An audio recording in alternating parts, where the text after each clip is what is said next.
убакытча биздин үйдө тура турасыңдар. Тамак ишебиз, чай ишебиз.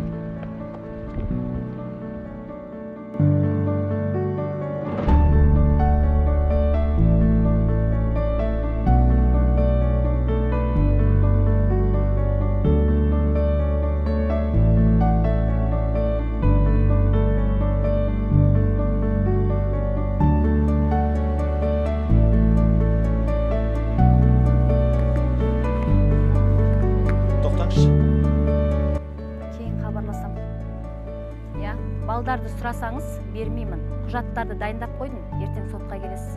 Тыңдашы, түсініп тұрмын, бірақ не дегенмен менің балдарым ғой? Балдарыңыз екені енді есіңізге түсті ма? Сонда кеше балдарыңызды ұрып жатқанда есіңізге түспеді ма балаңыз екені? Түсініп тұрмын. Мен қателік жасадым.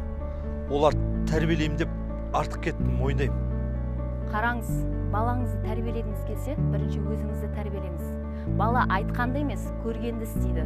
Сіз осылай жүретін болсаңыз, балаңыз не болады? Сонда қазір мен балдарым үйде тып-тыныш сабағын оқып отыр деп ойлайсыз ба?